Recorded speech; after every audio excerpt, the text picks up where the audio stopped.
I feel like I need to remind myself what this podcast is all about.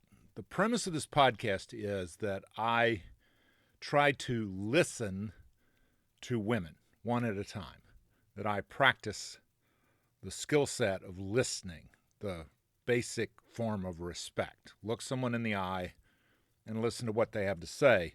And I say that because we've included an awful lot of what we would otherwise cut out, what my fine editor, Liz Egan, would otherwise cut out.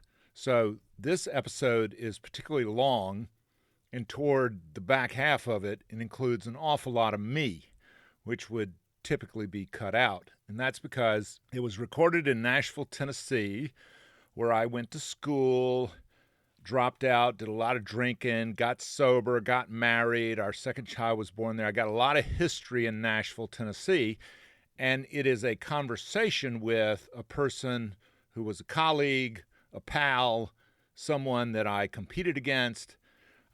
She's an investigative reporter who won 3 really high awards that show the respect of her peers, called the Investigative Reporters and Editors Award. I only won 2, but who's counting? She won 16 Emmys in our Mid-South region, which includes all of North Carolina and Tennessee. I won 10, but who's counting? Again, this is not a comparison game. If you want to say I got beat by a girl, okay, I got beat by a girl a lot, repeatedly, but she and I have a kind of mutual respect, and that meant she spent a lot of time listening to me. So just with that caveat, also that you'll hear a bunch of street noise. This is recorded in her new place of business, which is called the Filming Station, not the filling station, but the Filming Station. It's in an old Gulf station just south of downtown Nashville, Tennessee. And that kind of explains why the audio, you'll hear extraneous, like the party bus goes by and things like that. So with that in mind, there's a lot of shop talk. I talk about journalism, the democracy, the future of both, the future, whatever there is, of commercial television and how journalism relates to some of the problems going on, the challenges in our republic right now. So I just felt like I needed to set it up. So thanks for listening. And I still believe that journalism is an honorable and vital profession. What is the sound of one man listening? This is Man Listening, a fresh podcast featuring the stories of strong women who bounce back. Man Listening, because every woman deserves to be heard. Hi there, I'm Stuart Watson, and welcome to Man Listening. Demetria Kalodimos, I just have such respect for as a journalist, investigative reporter, anchor for not years, but decades. Most of it in Nashville, Tennessee, where she was an icon. She was certainly loved by hundreds of thousands, and particularly not loved by some members of management, and also probably some targets of her investigations. And so she and I talk about her origins. It's just a really fun story, and then we get serious and talk about journalism. Without further ado, Demetria Kalodimos. Where were you born? I was born in Chicago, Illinois, Swedish Covenant Hospital, which was right around the corner from my paternal grandmother's house. So right around the corner from where my dad grew up, on the northwest side. Native Chicago. Yes. For your mother, you're number what of how many? I'm number 2 of 4, and we were all 18 months apart. So we were all basically the same age growing up, which meant my mom had all those diapers, and then all those kids learning how to drive, and then all those kids with college loans, and but it was great because we actually shared each other's same group of friends in many cases. Yeah. So our parties were killer. Yeah. And to understand you, what should I know about your mother? Didn't go to college, but should have, because she was brilliant and she read everything in sight, and that was probably her greatest regret because she didn't get that formal education, but she kept on learning all the way through. Funny, a little bit irreverent and not necessarily the cleanest language at all times. So in our family, we have particular swears that my mother, sort of patented, which I won't repeat here, but when they come out of my mouth, my husband knows exactly that that's a Bettyism. And your father? My dad, much more reserved than my mom, which is not to say he wasn't fun, but I mean, he would be just fine not talking to anyone all evening. Master mechanic. I joked that I saw more of the bottom end of my dad's legs from under a car than I did him most of my growing up years. And I used to, if we were leaving and said, "Bye, Dad," he'd shake his foot because he was on a creeper underneath a car in the driveway, making a lot more money than he did in his 9-to-5 automotive job. It was the people that he worked on their cars, after hours. And it was amazing because when he passed away, we just were mesmerized by this group of people that none of us knew. I mean, it was like, yeah, I was the 68 Cadillac that he used to put brakes on, and they loved him so much that they showed up. It was really cool. That's amazing. Yeah. So Kalodimos, Greek. Greek, it means good person. Kalo is good, and demos is like democracy. So good people, good person, and I'll take that any day. Absolutely. My grandfather, came through Ellis Island, and they talk about how they shortened or Americanized people's complicated names, and he said, "No way." Wow. So we've lived with it ever since. And your mother was Greek? No, my mother, German. And how many generations there? Both of my parents are first-generation Americans. Wow. But we grew up really steeped in the Greek side. Yeah. Religiously, went to Greek school. My mother, even though she wasn't raised with it, was an incredible cook. And she mastered the Greek stuff. She made some of the stuff better than my grandmother, who was born over there. And do you make anything? Yeah. Actually, my mother, when I was 40 years old, my mom said, "You better learn how to cook," because in my first marriage, my husband had grown up in restaurants. He was Greek, and that kind of goes with the territory. And he cooked every night, and I was like, why bother? If you've got someone that's a great cook in the house, you don't need to learn. Well, when I needed to kind of survive on my own, my mom started buying me cooking lessons for Christmas or birthday or whatever as a gift. And I learned a lot. And then, of course, watching her and developing my palate from her fine cooking. So I really enjoy it now. I never thought I would like cooking. Now, she taught you? Yeah, pretty much. But my mother would do this. After I kind of got some skills under my belt and I wanted to tweak something or I had a question, I'd call and say, "Mom, how much whatever goes into this?" And she used to say, "Well, you know." I was like, "No, that's the reason I'm calling you. I don't know." She didn't write much down and, a good amount or, until it tastes good. Well, what does that mean? So what's an example of something you're like, I wish that I could make it just like she did. What's a dish? It was my birthday dinner. You always got whatever you wanted for your birthday.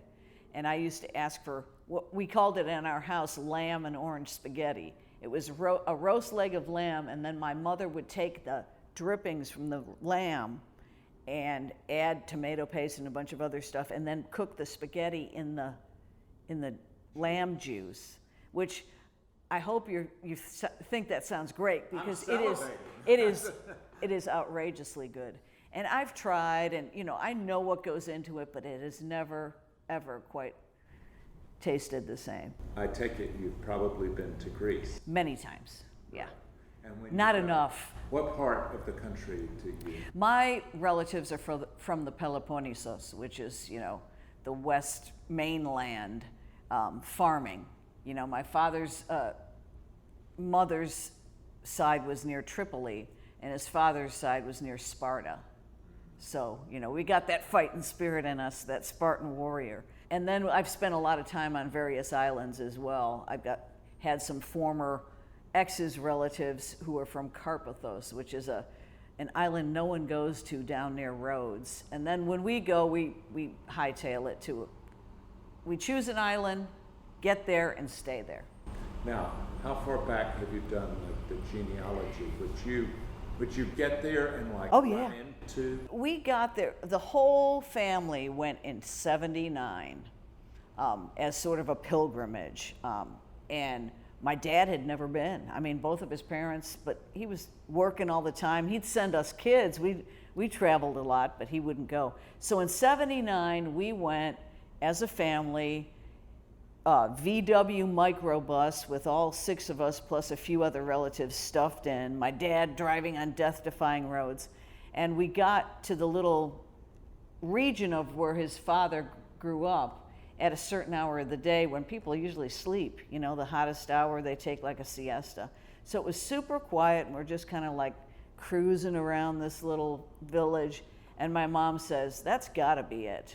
She pointed to a house that had a car up on blocks. I kid you not. And a bunch of, my mother was a great gardener too, and a bunch of flowers everywhere. And sure enough, my dad went up, knocked on the door. They were our relatives, and they had our pictures in their photo albums. Oh my word. People I've never met in my life had my school pictures in their photo album. But that was the Kalodimoses. And a little funny aside, one night I was watching one of those Finding One of Your Roots shows on PBS, and they were doing David Sedaris, the fabulous, you know, comic. North Carolinian, we claim him. Great writer, hysterical. I've always loved his stuff. His relatives are from the same little village as mine. Oh my word. So I've been dying for the chance to get in a book signing line and say, we're kin from Apithia. But when he said when they announced where his relatives were, I literally almost did a spit take. Wow. Because it's like saying they're from a little, 2-block area. That's amazing. And did you speak the language, or did your parents? Yeah, and my grandmother made sure that we went to Greek school.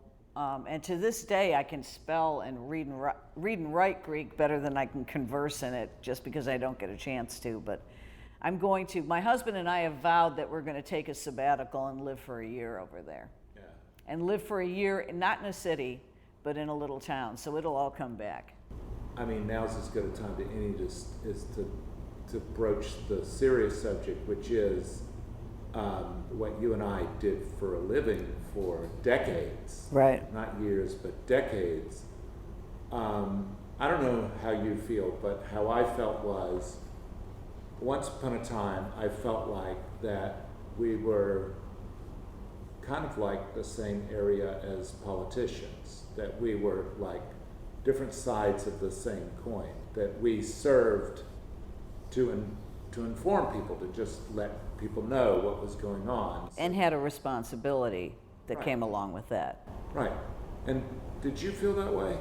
Yes, I felt like, first of all, I felt like I was in a profession, meaning people were professional, and I still believe that journalism is an honorable and vital profession.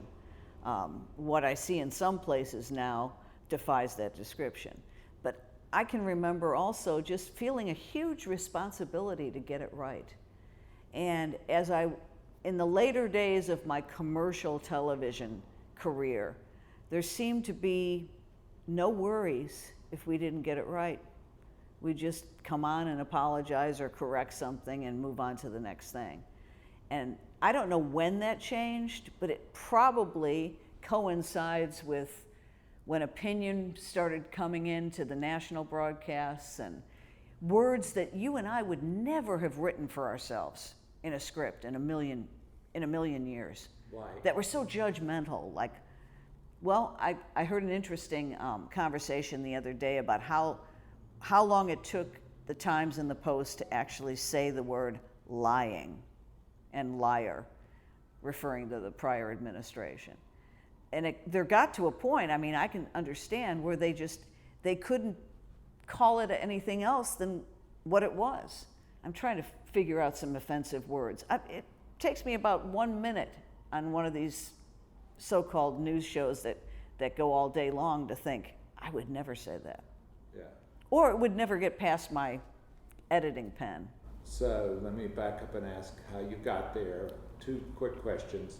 If you go back, do you go back to the high school reunion? Oh yeah, the last one I missed, but They would say, I remember Demetria, she was a musician. She played the flute in the orchestra. And she was in all the plays. band, but in the orchestra. Well, band and orchestra. And I was the drum major, the person that leads the marching band. A leader from Yeah. the get-go. Music was my thing, and my undergrad degree's in music, and it's helped me my entire life. Of course, I didn't make a living on it or with it, but ironically, I married a professional musician. Yeah. So, no, people would say, I remember you with your flute and being involved in theater and for like 5 seconds being a cheerleader. I wasn't particularly acrobatic. And probably not knowing how to type. Yeah. They required us to take typing, and I am blistering fast and accurate with these 4 fingers. To this day, I'm like, if we're taking some video of someone shooting and I'm typing, I said, please don't shoot my fingers, because I do not type with the correct fingers. Right. At age 18, you went where? Age 18, this was funny, applied to all these schools, auditioned at all these schools, because when you play an instrument, you've got to go audition in front of what they call a jury, which is as scary as standing trial. So I dragged my mother all over the place. We auditioned. I got scholarships at a couple of different places. And at the 11th hour, I decided I can't leave my boyfriend. You know that old story? He was a little bit older and still living in town. And so I ended up going to college, and fine university. At the time it was called North Park College, and now it's called North Park University. Literally 2 blocks from where I was born. Where is that boyfriend now? He's out in Grand Junction, Colorado, still a very good friend of our family, and still to this day, he set the bar very high. He was a wonderful boyfriend, which is not usually what happens with your first high school serious relationship. But he was great, and still is. I have nothing but good memories. Did you graduate from that school? No, I went for 2 years at North Park. In the intervening years, I met a guy at Greek summer camp who I ended up marrying. Kind of broke the heart of the high school boyfriend. That's what sent him out west. And by my sophomore year at North Park, I had the itch to go away from home. So I ended up at Illinois Wesleyan University to finish off my last 2 years. Very similar, small liberal arts, primarily music and theater. Graduate with a music education degree, knew darn well I would never teach, and knew I was not good enough in the world of, there are 2 flute players in every orchestra, maybe 3. The odds are not good that you're gonna play as well as some of those folks. So I immediately went to grad school. I had been working in campus radio at Wesleyan and just fell in love with it. I thought, this is what I'm meant to do. I loved, my mother would argue, hearing the sound of my own voice. But truly, I loved talking out loud. I loved spinning records. I loved crafting a show, like being very eclectic, and so I thought, this is what I got to do. And I did a internship over the winter of my senior year at a radio newsroom. And I was always loved writing. I was really a quick writer. And it just, everything kind of clicked. I thought, this is what is somewhat effortless to me. Okay. What's a band or a musician that if they came in town, you had to... Back then? Yeah. Jethro Tull. I almost used that when you were talking. Yeah. Are you serious? I'm serious. I've seen Jethro Tull probably 12 times. Wow. Did you ever meet, Ian Anderson? No. But, he was the Jimi Hendrix of the flute. He did things with the instrument that no one had heard before, and you could argue since. Yeah. And he may not be ever... Some people say good. Yeah. That's cynical. That's a cynical you know what, though? You cannot deny the musicality. First of all, he was a great player.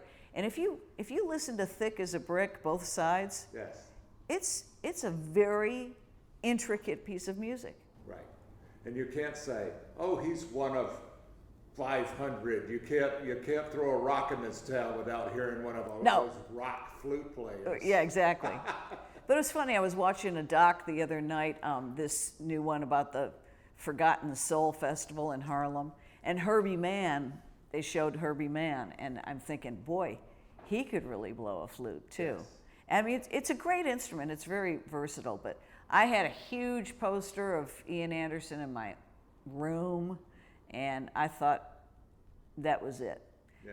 But we saw, I was just telling my niece, we saw everything that came through town.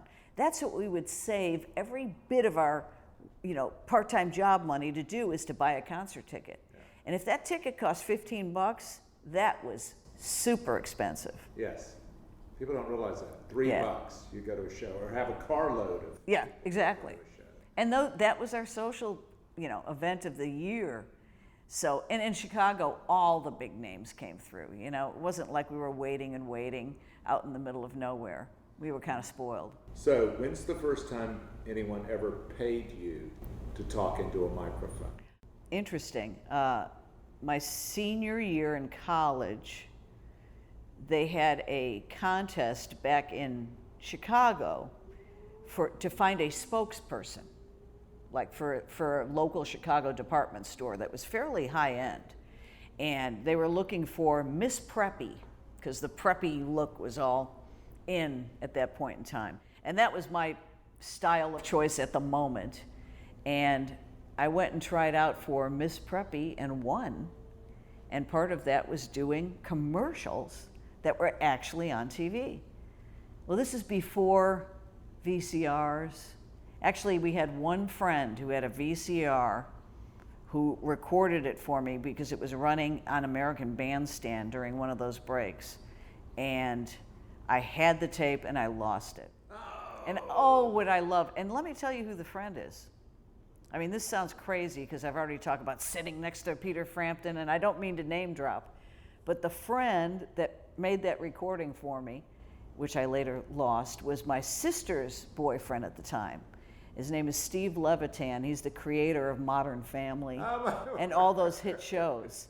He dated my sister for years growing up. So, in fact, recently he came through Nashville and we had dinner. But yeah, Lev is the person. And you can feel a kind of Greek feel in family, in Modern Family. Oh yeah. He's Jewish, but I can hear, the funny thing is when I was talking to him, I can hear jokes and isms that date back to when we were all hanging out and call him on it. I've seen jokes that sort of were based on things that actually happened in his programs, which is kind of fun. It's a secret handshake. So the preppy look, I have to ask you, what were you wearing? Give me a picture. I'll paint a picture of Miss Preppy. I had the Dorothy Hamill haircut, which was very in. Yes. And actually, I rocked it. It suited my hair, which was very straight. Yeah. So short hair, which made me stand out from the crowd because most of the girls had long hair. And I believe for the little audition, I was wearing a button-down shirt with a Fair Isle sweater and probably some, straight leg pants or something, or a skirt, or a plaid skirt. Was the sweater tied around your neck, or was it? It was tied around my neck. Correct. And I still have a lot of the still photos from the commercials, which is kind of cool. What I wouldn't do for the little clip. Yeah. And the store was called Charles A. Stevens. So, but I consider that my jumping off point, because at that point I was like, not that I necessarily wanted to go into TV, I just thought I want to be in the world of broadcasting. Yeah. Well, so why aren't you out doing Modern Family or whatever? How did you get into news? I always loved writing term papers. I was the dork in class. It's a sign of illness for sure. I would love if they assigned a term paper or some long-term thing that had you digging in the library and finding things out and then ultimately writing something, a creation, a story. And when I was kind of evaluating what to do after undergrad and I knew I had to kind of pivot, I thought, well, I love this radio experience, and I've always loved writing and researching, so I'll look for journalism. Yeah. And where did you find it? Went to the University of Illinois, which was, Champaign-Urbana? Urbana-Champaign. They always put Urbana first, which is weird. Oh, did they? Yeah, but I usually say Champaign-Urbana too. For a year and a half, 2-year master's program, 1 semester into it, I got a full-time job in TV. So I did both grad school and my full-time job for about a year and a half, which was torturous. And what was your TV job? I was anchoring. Really? I started as an anchor. You're not just an anchor, though. You had to go out and report. Oh yeah, I reported every day, but whoever starts on the anchor desk, I had never read a teleprompter. Wow. Even for the commercials, I had memorized. Did you write your own copy? Uh-huh. All of it? Or not all of it, yeah. but in those days, it was kind of like how it is now, where you have to be a one-man band and you have to know how to do everything. Yeah. But I was weekend anchoring and reporting during the week at Channel 15, which was the NBC affiliate at the time. Now it's an ABC. And I've got to put out a caveat. It was the NBC affiliate that we joked we had 2 viewers, and maybe 3 when the other person was, back in town. But did you have competition? Oh yeah, there was a dominant CBS station in town. So everyone watched Channel 3, which you can tell by the numerical. It had the more powerful signal, and it was the game in town. Which ironically, I left Channel 15 to ultimately come to Nashville and went to one of those stations where you're the station of choice and preference.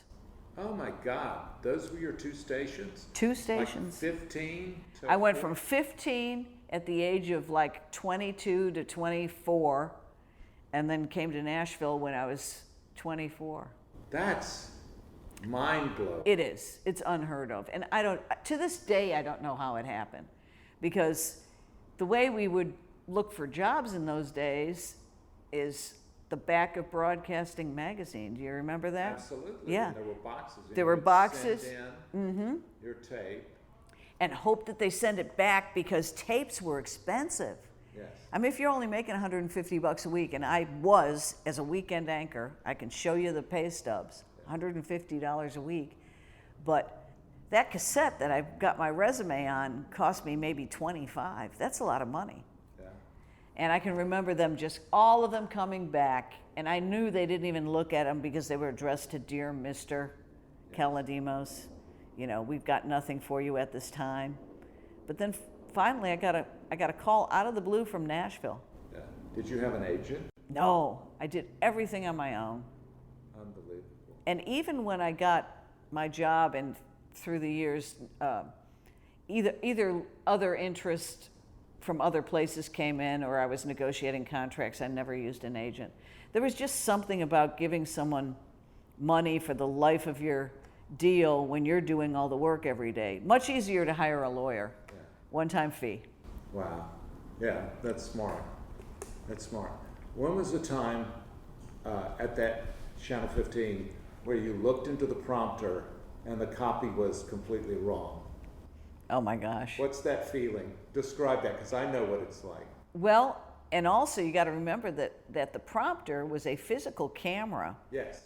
That took pictures of a conveyor belt, like a grocery belt Yes. underneath it, Yes. where you taped the Yes. script together. As an intern, I did that at WSMV, and I taped some copy out of order. Oh my gosh, yeah. Oh my, I'm surprised I lived. The reporter came off that set, and he was livid. And if you taped too much of this together, gravity would take over, and the pile on the floor that was feeding through would get too heavy, and the entire script would go away. Yes. Which is always why, even to this day, I had a hard copy on the desk. Yes. So that you could kind of shuffle and find your place. And people are always like, "What are those papers you're shuffling? That's just a prop." No way. Exactly. That's the safety net. Yeah. There hasn't yet been, with the exception of The Newsroom on HBO, which I liked parts of, and I'll tell you why. It was very smart writing and it tackled good subjects, but finally, the anchor was not an idiot. The anchor was a bright person in the newsroom and a person that actually worked and thought. If you'll note, most of the time, Ted Baxter's butt of all the jokes. I mean, and I love that show. Anchorman. Broadcast news, where William Hurt had to be told what to say in his ear. Yeah. And believe me, there are anchors out there like that. But that's why I found the newsroom so refreshing. But I digress. I wanted to say there needs to be a real Law and Order style broadcast series about television news. So I got to ask you, because in the place where you came into that, like when I was an intern there, Lonnie Lardner was the anchor. Carol Marine, who went to Chicago, was there. And there's a really infamous incident in which Ray Blanton, who was a crook, went to prison, was the governor of Tennessee, was, I believe, drunk, and he appears and he treats her like a bimbo. And you can probably, this was a little before you. But I know Carol well, yes, so I know it. But she said something, and he said, you don't even know what that means. Recidivism. Right. And she proceeded to eviscerate him on the air in this interview, which was a lengthy interview. And it was live. And she took him apart. And that was the beginning of the end for him. Right. And so his arrogance, and then I think this continues to fast forward, not quite 40 years, but over 30, to Nancy Amon's talking to the U.S. Secretary of State. Yeah. And they thought, they took a page out of the Reagan playbook that they've done for years. We'll escape the D.C. press corps. We'll go to the friendly towns, the locals. The towns, the red states, and we'll talk to this girl, right? And Nancy Amon's, you and I both know. Petite, beautiful. One of the best in the business. But an absolute tiger. And took him apart. And those clips were on Rachel Maddow. They went on and on. And the beautiful thing about Nancy is she always did it with a pleasant look on her face and a smile. Even when she was going after someone with a serious question, her face belied the seriousness. And I think in some cases that put people on edge, because she wasn't coming after him yelling. She was calmly restating the question, and he was basically using his own rope to hang himself. Right. And before her, there was a woman, and I'm blanking on her name. She became a news director in Margie Nichols. Yeah. Another petite woman that could tear you apart. And her questions, a lot of times investigative reporters think they have to be snide or raise their voice. But if you look at Margie Nichols and yourself and Carol Marine and Dan, Sam Donaldson would come off like an asshole. Yeah. You don't have to be an asshole. Just ask the question. You don't have to say, well, I have to ask this. Or I'm sorry, but I want to. Yeah. But no, just ask the question. And ask the follow-up and insist on the answer. Right. And there are ways to do that without coming off pushy or inappropriate. And what is that way in your experience? Eye contact is a lot of it. Because even someone that's getting nervous and looking away from you, if you continue to follow them with your eyes, there's just something undeniable about making eye contact with someone in difficult moments too. And, body language tells a lot. Tone of voice too. Like you said, don't yell. And having the goods, you know what I mean? If you're very, very prepared and you can anticipate that someone's going to be evasive, you kind of have side streets you can go down to get back to the question that you need to ask. How did you learn that? In terms of interviews, I learned from Dan Miller, my former co-anchor, rest in peace, great guy. Probably one of the best interviewers ever, anywhere, I'll argue.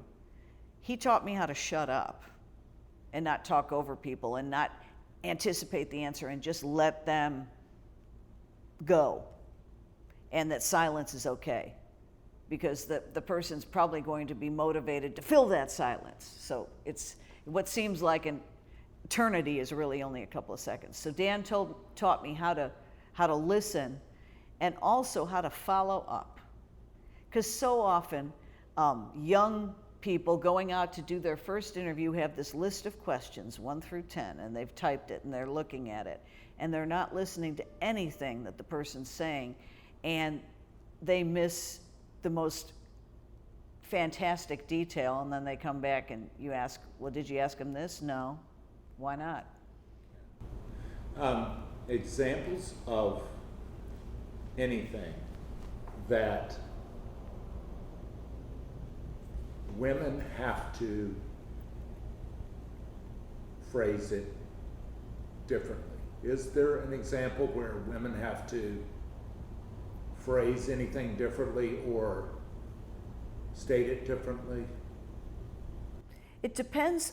You know what, this is going to sound terrible, but it depends on the age of the man.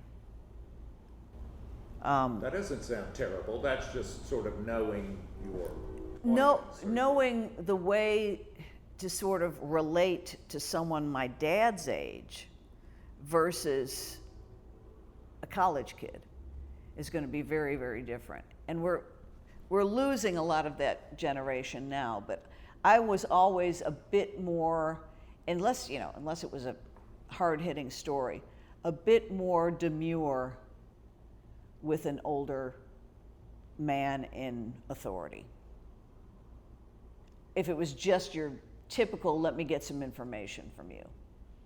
And I think it was just a read you had for the person, what the best, most effective way to approach them was. That includes some early encounters with police officers and police commanders. If you are just coming up in the business or whatever, and you've never worked in law enforcement, and you don't understand their world quite like you should, you find yourself doing and saying things as a young reporter that you probably wouldn't do now. How do you get beyond the notion that we have different interests and we have competing interests, but I'm not your enemy? Exactly. I'm not trying to make you look bad. We simply have different interests. Like if you're a politician or a cop or whatever, you have a certain set of interests, and I have a competing set of interests. But it doesn't mean that I dislike you or I want you to suffer, I want to make you look bad.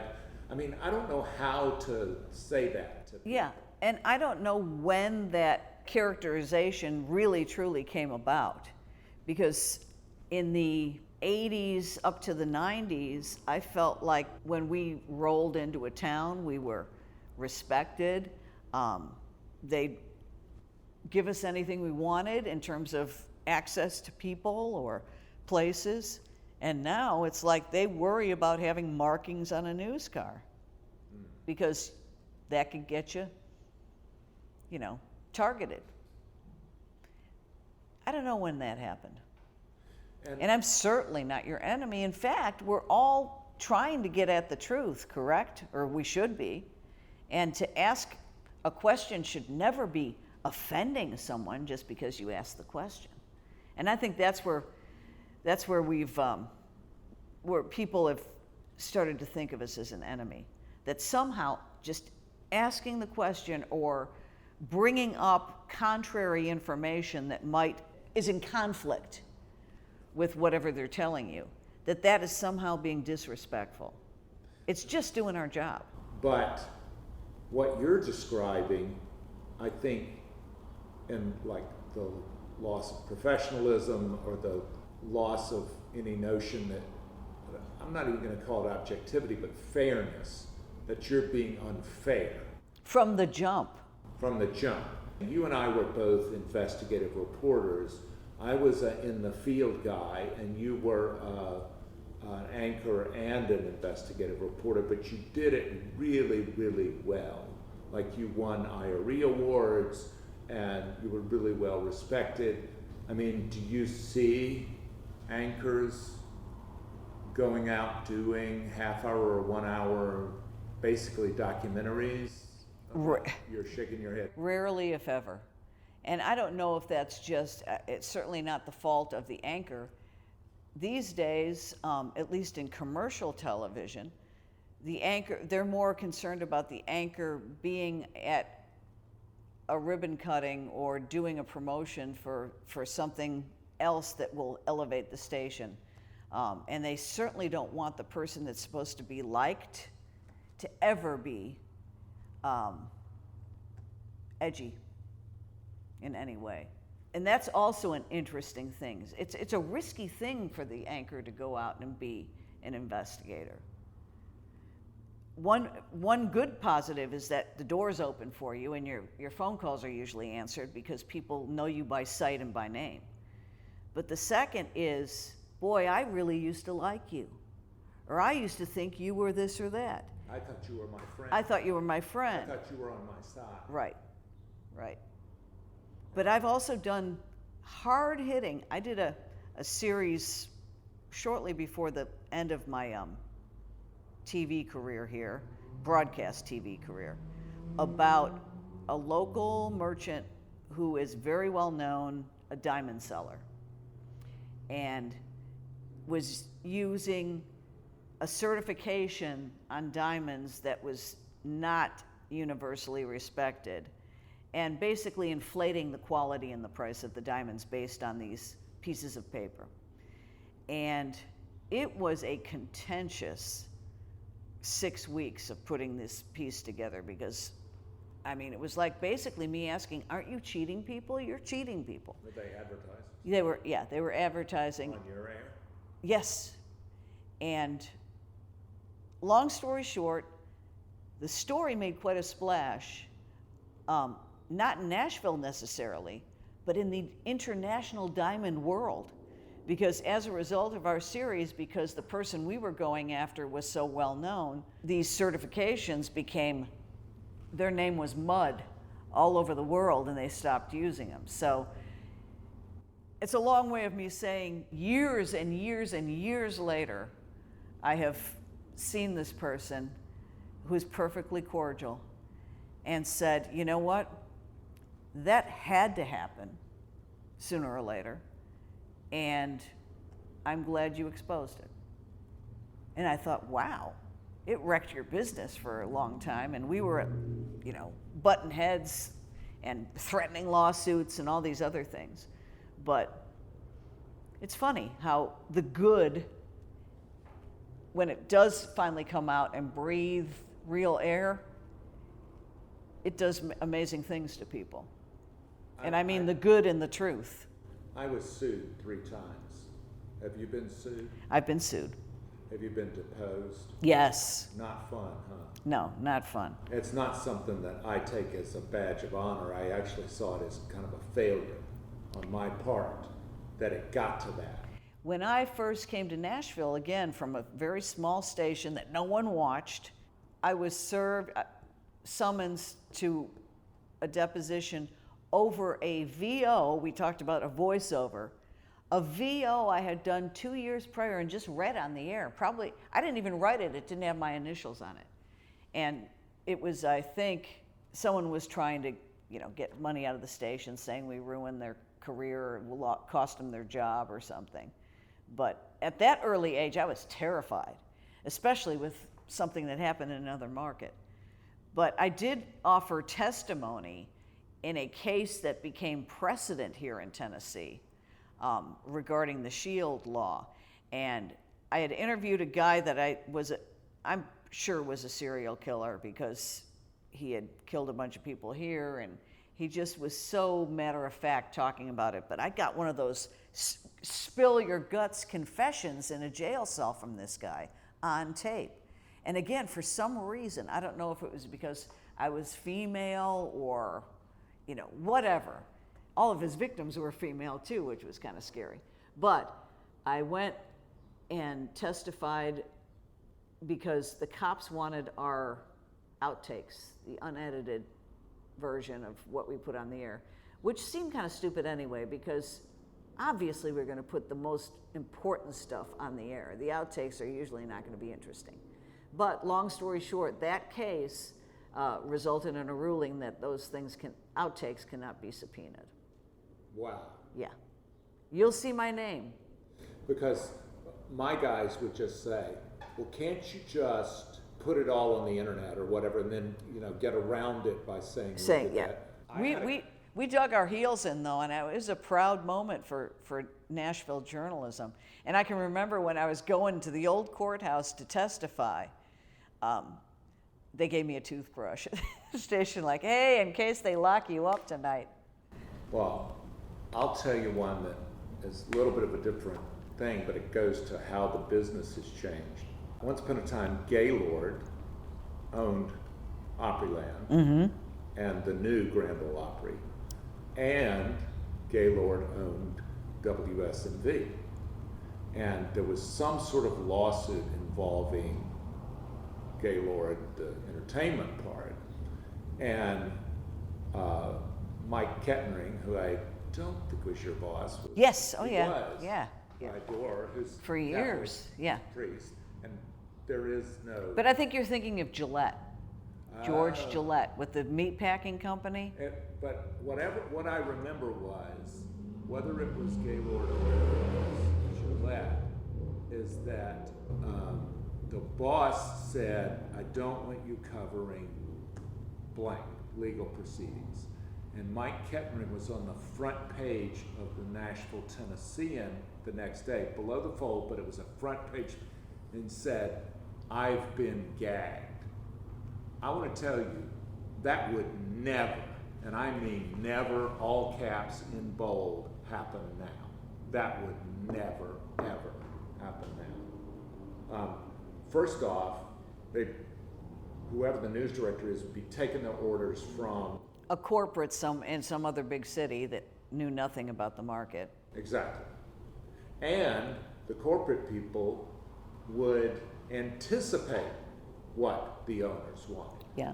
Towards the end of my tenure at the station I was at, I had what I thought was the most slam dunk, and to this day it is, the most slam dunk video evidence of wrongdoing that I've ever had for any story.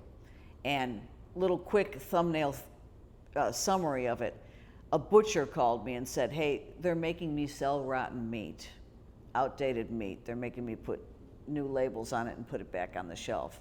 And it's disgusting and it's horrible and I'm not doing it, but they're making me do it. And I was like, well, that is awful and it is horrible, but I mean, how would we prove this if we were going to prove it? So the guy figured out a way with his cell phone to secretly mark packages and then put them back out. And it was his idea. That's another thing. I didn't tell him how to do this or what to do. I just said, I will need evidence of before and after to know whether this is actually happening. Long story short, that series of reports, 3 reports, I mean, unbelievable stuff, was ready to air. And that afternoon, the general manager came to me and said, yeah, we're killing your story. And I'm like, why? Well, it wasn't even the same supermarket chain. The competing chain saw a promo and said, someone could think that was us. So we were so afraid, the powers that be, were so afraid of losing the advertising of someone that wasn't even involved in the story. But that was enough to shut it down. And I fought tooth and nail, Stuart. And the story ended up on the air, but it was much delayed because they made me jump through about 7 flaming hoops. They made my main guy that I was interviewing, who was in silhouette, we won't run that unless we can see his face. So I called him and he said, sure.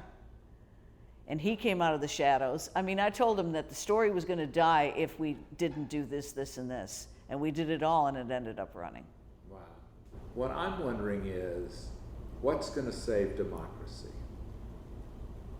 Because I don't think it's going to be commercial television. No. I'll tell you, it's going to be non-corporate, and this is a segue into me cheerleading for my next venture, but non-corporate, non-profit news.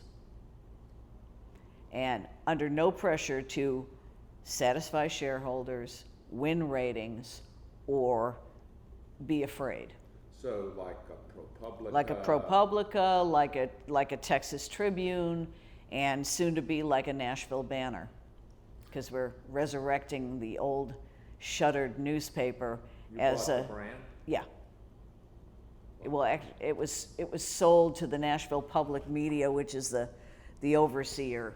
Well, one thing I want to do and have not is I want to just let people know just like a list. I want to let them know who the locally owned and operated news operations are. I don't think there are any left. Well, yes, there are. Really? Because they're coming back. The Queen City Podcast Network is locally owned and operated. Now, it's only got a little bit of news, and they take it from the big corporate guys, but there's a Charlotte Ledger, which is a Substack, which is actually hiring people, Q City Metro, online, digital things. And the problem is that they operate in audio only or in text online. Not so much of the YouTube channel or here's our video network or whatever. But what I'm wondering is if there's not a way to aggregate all the little guys. And here's what I'm asking, and I want to know what you think about it. The locally owned restaurants get together and say buy local. The locally owned venues get together and have done so during COVID to keep their doors open, to save our stages, et cetera, et cetera.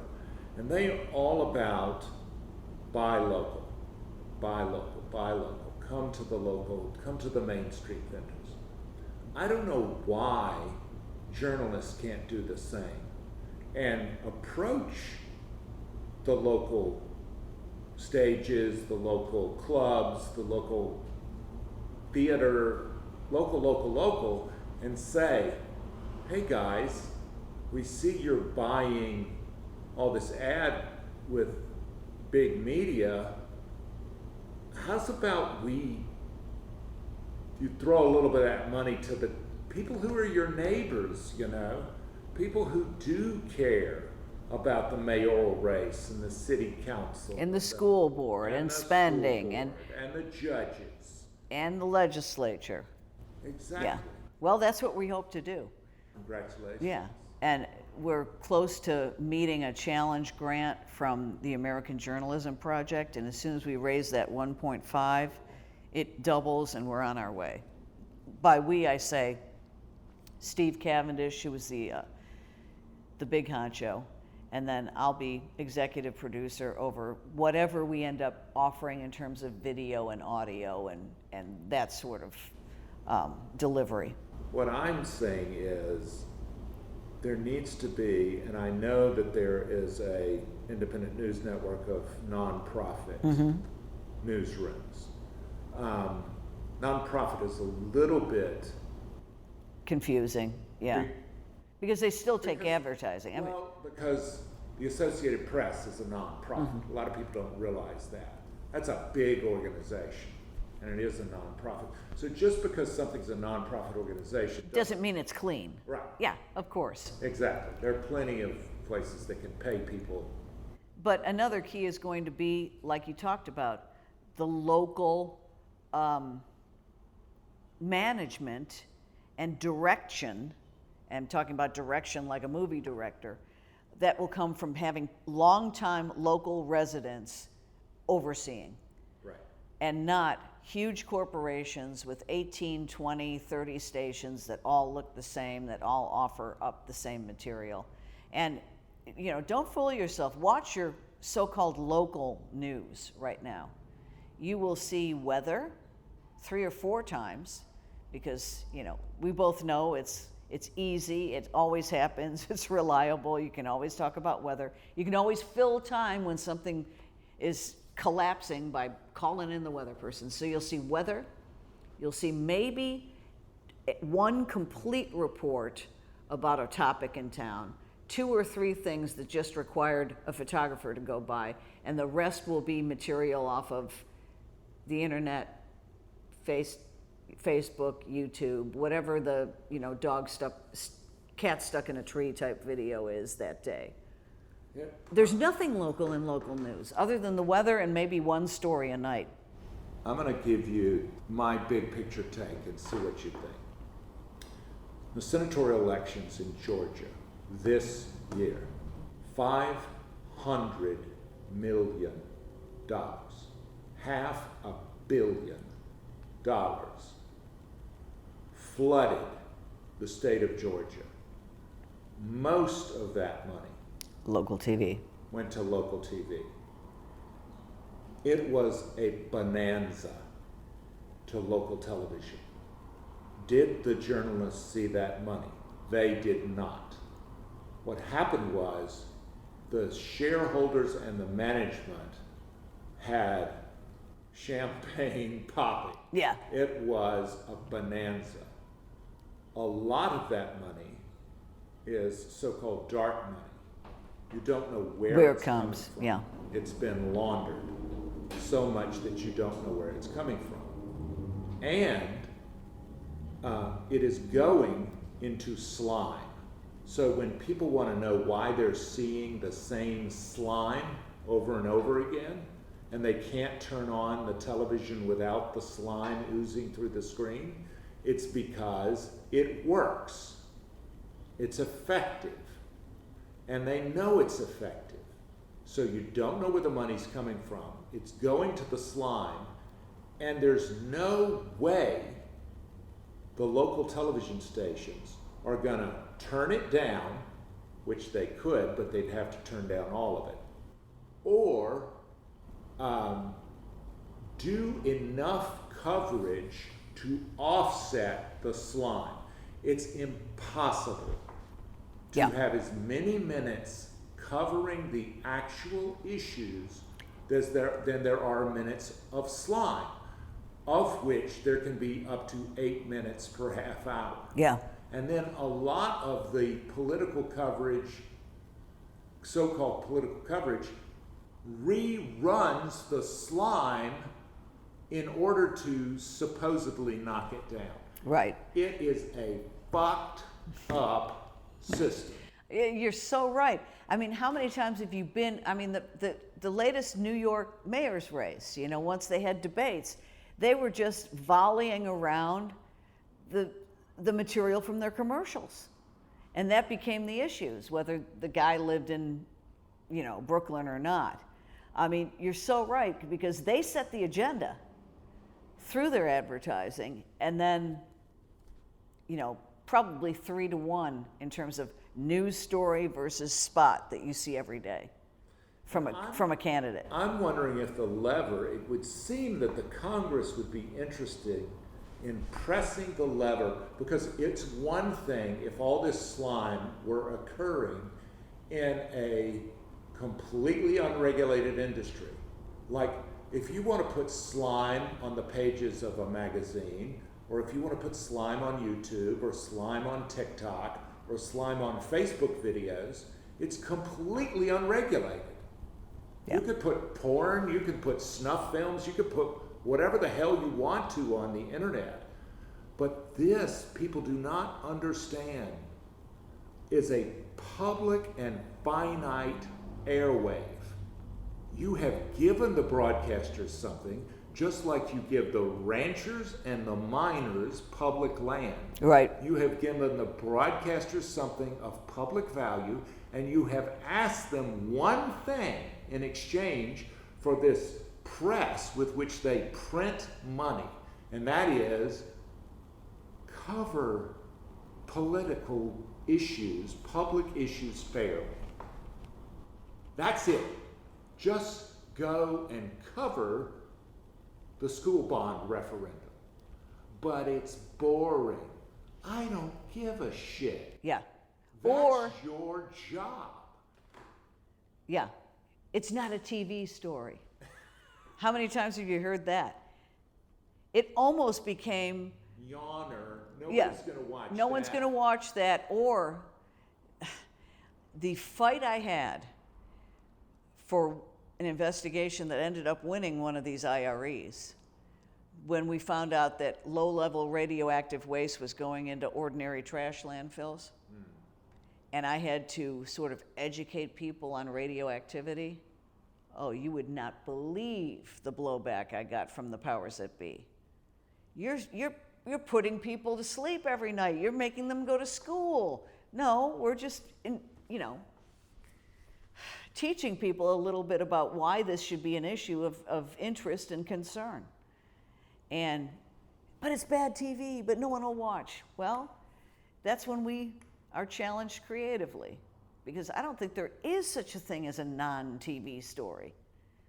Especially now with all the visual tools we have with animation and everything else. There's no excuse. You can't say, I'm not covering that because that's not a TV story, or there are no pictures. I'm afraid to say this, well, I'm not afraid to say it. It breaks my heart to say it. Local commercial television is not in the news business. No, and I don't think it's going to survive. I don't either. I think it's going the way of AM radio. Yeah. And it's going the way of AM radio. And the $500 million just serves to prop it up for a little while longer. And the interesting thing in newsrooms all around the country right now, they are brainstorming consultants and focus groups and all these people that are out to, squeeze a little bit more blood out of the turnip. Keep the Titanic afloat. Yeah, keep the Titanic. They are trying to customize their broadcasts and their giveaways and in some cases even their language to the young Gen Z, who will never watch local television news over the airwaves, ever.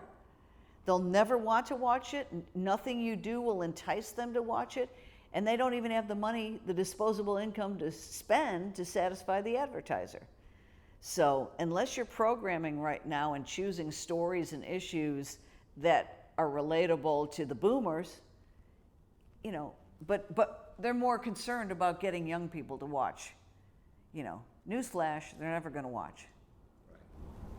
I heard Chuck Todd in the presidential debate saying, that's a snoozer. That's boring. It's kind of boring what they're saying. I'm like, yeah. Sorry, we're not entertaining you. Sorry, this isn't, how are we ever going to keep them and all this? I'm like, how's about just doing your job, what you were designed to do? I do have some faith and hope in these. The fearless models? Well, there's a whole bunch of them. And yeah. They're doing really kind of interesting things. I mean, I think that HBO and Netflix they're not doing it local. And I think this marketplace right now, in order to keep attracting these corporate headquarters and these people from all coasts and what Nashville sees as its business future, they have to have media of the same quality, and they don't right now. I mean, I still have friends in the business. I know it's a hard job and they're working as hard as they can, but it's not quality. Right. I think there are people who do this, and Phil Williams is one of my best friends, and I think he's fighting against Nancy Amons is a very good friend. I have very good friends who are still out there fighting the fight. I'm not trying to throw them under the bus. Right, but Phil's well supported at his station by promotion, by appreciation and respect, and hats off to them because they're keeping that alive. But his output is less and less just because there's so many hours to fill now, and to investigate something thoroughly takes some time to do it correctly. and to not get yourself in a position where you're putting out something that's incomplete or incorrect. But you're seeing people like a John Oliver do Yeah. something very, very interesting, which is to treat people like grown-ups and be very sophisticated about and entertaining and funny about extremely serious things. Right. And that is super creative, and it is not. Now that's where you get the young people. Right. And it's not a live local lake breaking, anchor man. Coverage blah, you blah, can blah. count on, working for you. Yeah. I mean, on your side. right. I keep wondering who you is. You know, they wanted to, because On Your Side was taken in our market. They wanted to call us Looking Out for You or Looking Out. And I said, when I got canned, I said I should have been looking out for me. them. I Yeah, didn't yeah. advocate. Okay. Brian Collister in Austin, Texas. Yeah. Laurie Quinlivan in Cincinnati, Ohio. Stuart Watson in Charlotte, North Carolina, and Demetria Kalodimos in Nashville, Tennessee share a number of things in common. All four are national award-winning investigative reporters. Some of the top prizes in the industry, almost always multiple times. Top prizes, national prizes. All four of us worked in local commercial television news. All four of us started to get gray in our hair. All four of us became persona non grata. All four of us were fired, and all four of us sued, and all four of us never worked in local television again. During the dark days, and there were many, in which I had nightmares, I repeatedly played this over in my head again, one thing kind of pulled me through it, and that is, Stuart, it's not just you. This is a nationwide phenomenon in which, as my attorney said, corporate America has turned its back on the aging worker, and these so-called public service organizations are entirely craven and venal in serving the shareholders to the complete neglect of local communities. What the hell? I mean, what can we do? What can we do? I mean, you're doing something. And it's not just, obviously, it's not just TV news. It's every one of these office towers has an aging worker that I will argue at the top of their game. It's not like they're lazy or their output is less or whatever. But those corporations do not pretend to be a public service. True. Now that's what distinguishes local journalism. Like we act like we, as in commercial television, act like we're the Red Cross. Right. We're working for you and saving you. I mean, we act like we're the United Way. Right. And we're not. No. So, I mean, do you believe in reforming journalism? You do. Yeah, because we have to have it. It's so irretrievably broken at present, at least the model of large corporations controlling whatever it is, 3/4 of the country with their philosophy and their style of news and the way they present, and forcing, in some cases with the Sinclair stations, forcing them to run highly opinionated content disguised as news in their newscast. They were the Swift boat, and yeah. then they did it again. And remember when they had all of their local anchors read the same script? Exactly, and they had, Yeah. and some professor brilliantly put them all together on the screen to show how they There were was like, never a better demonstration of how scary that is than that particular clip. yeah, automatons. Yeah. If I was working at one of those stations at that moment, they would have fired me then because I wouldn't have done that. I would not have read a script like that disguised as news. In the old days, if a station had quote-unquote commentary, or someone come on and present an opinion, it was never the anchor presenting the opinion. They tossed it off to whoever the person was, and it was clearly marked commentary. And we ended up getting rid of that anyway, because who did it serve? There's a narrative, which I heard out of the mouths of friends of mine, good friends, and I know I lost one friend over this precise argument. I'll just use Stuart, but you can substitute Laurie, Brian, Demetria, and a whole host of others. Stuart, yeah, he did some good stuff back in his day, but he's really lost it. He's lazy. He's kind of a prima donna. He's ruins the morale in the newsroom. Difficult. He's difficult. He's Nothing's ever good enough for them. right. He doesn't want to work. He doesn't. I bet the guy didn't work 40 hours. And you're out there working hard. I mean, it's just, he's really kind of lost a step. We hated to have to let him go, but he's really not the guy.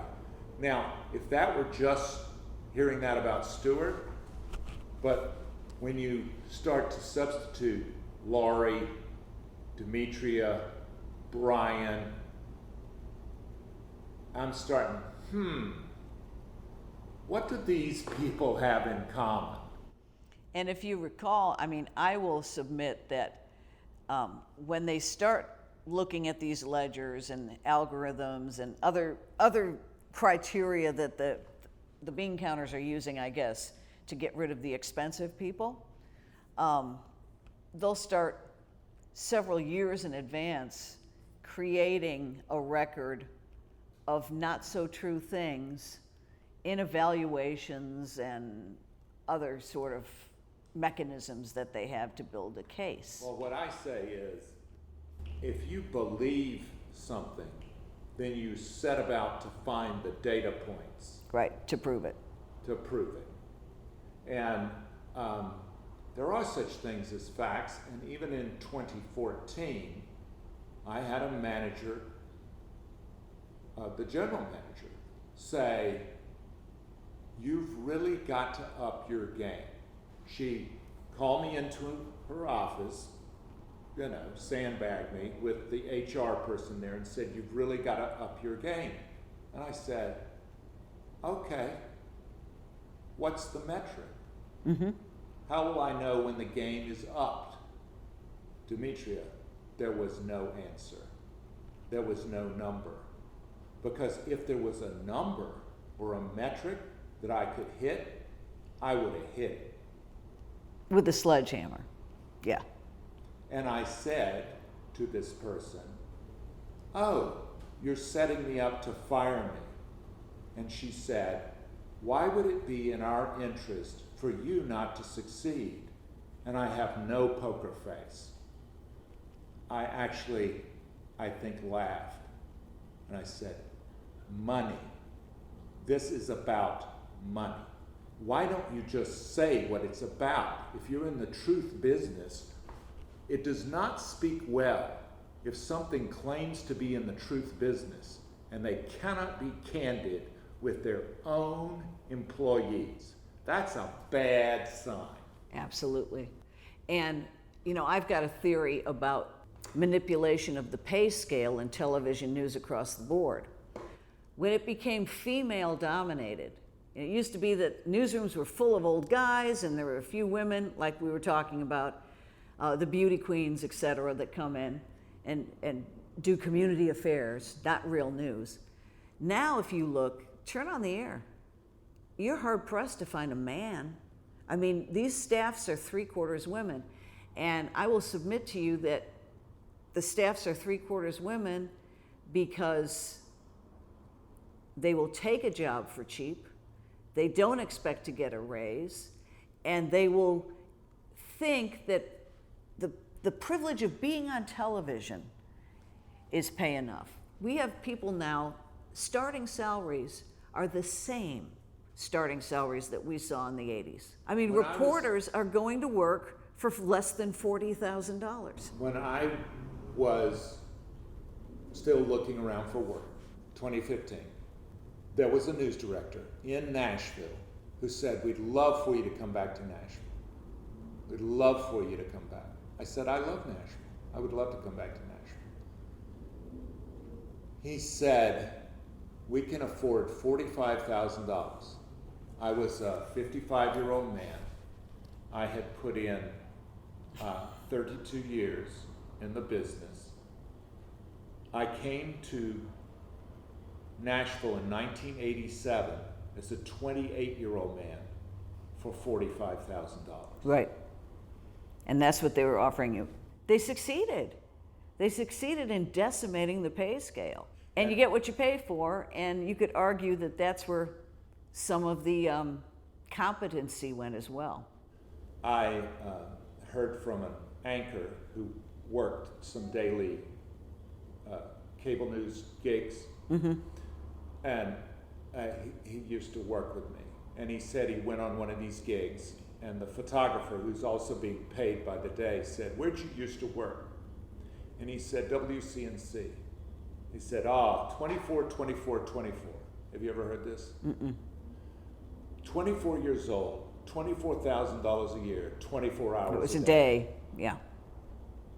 And I'd love to laugh, but it's not funny. No. It's because it comes out the other end in ceaseless drivel that ends up with the corruption of the entire republic. I'm not trying to be grandiose. Most trusted source of information is not the New York Times. It's not CBS or CNN. It is the local newscast. And so if you can attack the locals and systematically corrupt that system, you can elect Hitler. I mean, it is a system in which it pretends to be about public service. Right. And it's just.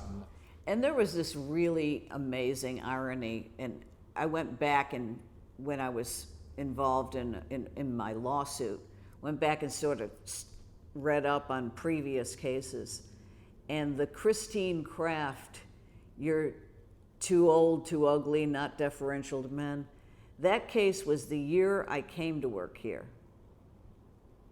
And that many years later, I was arguing some of the same points. So nothing had happened in 34 years, other than I had gotten too expensive, too, at least in their eyes, powerful, and too difficult. And again, difficult meaning you want to keep the bar high, and you won't, like I used to say, I'm not going to applaud mediocrity. I'm going to applaud excellence. And no, it's like putting everyone on the team and giving everyone a trophy, right? That's happening now in newsrooms, where there's no example of what to aspire to, because everyone thinks they're done it and they're doing it. If Edward R. Murrow saw the people winning awards in his name today, he would throw up. Yeah. And he would kick a hole in a television set, too. I don't think it's gone for, I mean, the pendulum has to swing. And I think it's starting to slowly do that with these more fearless local outlets. Well, there's going to be a tipping point. People already realize that I just got an iPhone 12. The iPhone 12 has more power than every bit of computing power and every bit of camera power in the newsroom I walked into. Oh, yeah. Some years ago. I mean, the damn things shoot beyond high def. Isn't it like 8K? Yeah. And you can have like 128 gigs in your pocket. And with 5G, as 5G really rolls out, you can go live from anywhere at any time to anyone. So, which is another reason that we don't need. Right. And the biggest, local news as currently constituted. And the biggest joke in the universe is when they take some poor sap and sit them watching the Twitter feeds to read to you what the Twitter feed says. It's like when my wife turns on the local weather, I'm like, why? Why would you ever wait for a millisecond to get your local weather? Well, the thought, at least at our station under Mike Kettering, was that people watch people. Right. And people want to watch people. The whole Max Headroom Yes. experiment in the, I guess that was still the 80s, proved that. And I do believe that to an extent. I mean, people want to watch a Jimmy Fallon or a Bill Maher or a Rachel. Yes, they so connect. So that connection is still important. I don't think we're going to get away from that. But like you said, sheerly for the information, there's no need to turn it on. And these days, a lot of it is turn it on to see what someone's wearing, or when someone will goof up, or when the signal will break up, or watch for the mistakes. Because the automation has also just put the bar on the floor. We are so used to insane technical errors in television. We should have the greatest, most precise, clean, pristine broadcasts every night with microphones perfectly cued, etc. It's never been sloppier. Have you watched it? Yeah, the misspellings. Yeah, the misspellings, the incorrect graphics, like I said, we used to just crawl under the table if we made a mistake. I had a news Now it's director just who put keep out going. a memo once. He called it an epidemic of slop. And that's what you're talking about. Yeah. That's what you're talking about. And I hope we're proven right that there is reason for hope and optimism, because I'm not a cynic. I'm really not a cynic. And I really don't wish people ill. And I absolutely love the process of sharing information. Mm-hmm. Because, we need it. And we need it. And there are people who do appreciate it. And there are people that aren't going to have a device. Let's remember that not everyone is so privileged to have that 12 in their hand. But they do have the public airwaves, as we were talking about, valuable and free, and some, well, I guess they're not even free anymore. You've got to have a cable system or whatever, or a really great antenna. But gone are the days when people could rely on what's coming into their home for free in terms of information. That's another reason why we're not going to have a paywall with our operation. I think restricting the most important news for those who can pay for it is completely un-American. There is something that has happened, and there's been a little bit of research around this, and that is in all sorts of measurements of the kind of word salad that bathes over us, particularly in the year 2020. Hopeful signs, whether it's vaccine or whatever, were brushed aside in favor of looking for whatever piece of gloom might be on the horizon. Mm-hmm. That we looked good news askance, like we can't be having that. And I think it serves to undermine credibility. I think it turns the television into a worry and anxiety box, which is completely unnecessary. And I think there's a place for, I'm not talking about happy talk all the time. No. I'm talking about... Well, I used to argue in the newsroom, particularly with producers, that it has to pass the good evening test. Because if you begin your broadcast with good evening, the next word should not be, unless the world is truly collapsing at that moment, and there are 9/11, those days where it's totally acceptable to lead into something that's absolutely horrible. But they will look for the most uncomfortable, nasty, negative thing to lead with every night. I don't hear a lead. That's not a lead. How are we going to lead with that? Well, how am I going to deliver to people good evening, and then the next line is, whatever du jour, tragedy du jour. And it doesn't have to be that way. Someone has told them that in order to keep viewers, you had to scare them from the top. And people are already scared. Yeah, people are scared plenty. And I will tell you, Peter Jennings on 9/11 was reassuring. Yeah. He was, and that's what people say. They want like a family member. And there are enough interesting things happening, certainly in this city, all day long, to not have to rely on filling the local time with a bunch of reruns from the national feed. Or if there's not a murder here, Yeah. maybe there's one in Memphis. Or they got into this too. If there's a real bad thing, don't put a locator. Don't say where it is. I was arguing, saying, where was this? We would put stuff on and people would think it happened here. Right. And it was like, Cleveland or somewhere else. That's just fooling people. Yeah. Yeah. And that's luring people with, whatever they'll jump at. And people, I don't agree that people, rubberneck at ambulances, all people do. There are plenty of people that do not look and don't want to look. Do you watch local TV news? No.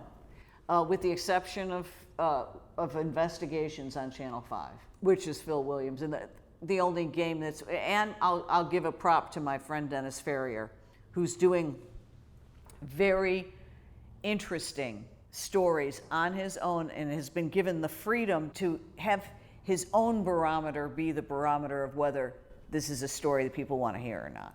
He doesn't have people very often knocking his stories down. And that's why they're basically the only thing people are watching on that station. To be honest with you, on a nightly basis, no. So how do you keep track of what's going on in Nashville? I still have a lot of people calling me, old sources, people telling me what's going on. I go to the legislature as a civilian. I go to court as a civilian if something big was happening. We had the 5-day trial regarding lethal injection. I was not a reporter. I had no one to report to, and I was there every single day just because I knew it was vitally important for the state.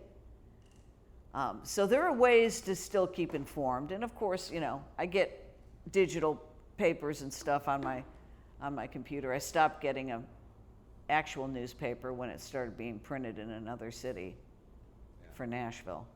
But I do think we can reconstitute it and make it relevant. If you and I are struck by lightning today, and the only thing that survives is this tape, what is your legacy?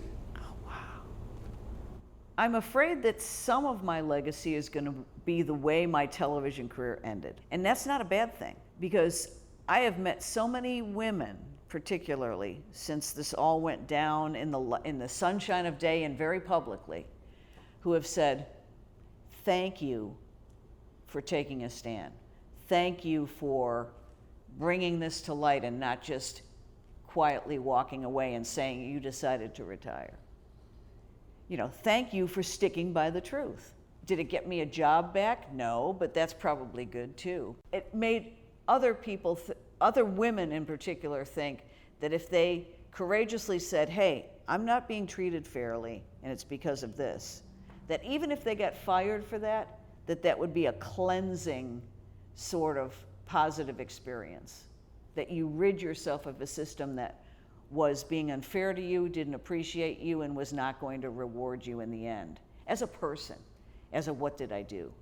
So even though I don't want to be known as the person who sued her former employer, I want to be known as the person who said, hey, I've worked hard, I'm female and I'm older now, and that should not be the reason why I've expired on the shelf. If you had a niece. I have a niece. I have 3 nieces. Okay. If one of them was about to shell out a lot of money to go to Northwestern. My niece currently is at DePaul getting a master's in journalism with Carol Marine as one of her chief instructors. And you, I have you said to her, I've dissuaded her. I've told her it's great. I'm glad you're getting a credential that will allow you to go into something else down the line, but I don't see you getting a decent return at this point in time from this profession, the way it currently is. You're going to owe way more than you ever make. I keep telling my niece, I said, and journalism, the skill set is not just journalism. The skill set of gathering information, organizing it, and making it understandable for other people is a universal skill in every single field there is. So, we're all journalists in a way. And internally, the biggest corporations in the country, internally, they don't want bullshit. Yeah. They want shoot straight. Give me a number. Don't mush around. Give me the number. What the number is, give me the goddamn number. Yeah. And it ought to be the same externally. Listen, I'm going to give you the number, okay? And you say whatever you need to on either side of that, but this is the number. Yeah. And it's the same thing oncologists have to do. Yeah. Yeah, exactly. But it's funny. I mean, we're sitting here in Nashville, where I was on the air. People saw me more than they did their siblings or their parents in some ways, several hours a day I'm talking during the heyday when people did do appointment viewing and they sat there with the TV in the kitchen or, whatever. And the power of that is not lost on me. The other morning I was walking at 7 a.m. from the library garage, maybe 6 blocks in downtown Nashville. And I thought, people still recognize me if they're of a certain age particularly. And the garbage crew rolled out the window and said, "Hey, Demetria, how you doing?" And at that particular moment, I thought to myself, if that's my legacy too, that I made a contribution to this community as someone reliable and relatable, that's plenty for me. I respect you. I have an enormous amount of respect for you, and I'm really grateful that you took time. Well, listen, as I said, man listening, those are 2 words that are just too good to be true. I wanted to test you out, and you indeed are listening. Thank you, Stuart. I am so grateful to Demetria Kalodimos for making the time to talk to little old me. She is teaching now at Lipscomb, and she's also working on multiple projects, does a lot of editing and shooting and everything. And she is, of course, working to become the new executive editor of the Nashville Banner, which they've revitalized, brought it back, and are raising money to do it, and are almost at their key $1.5 million to be eligible for the challenge grants to bring nonprofit journalism to Nashville, Tennessee. Good luck.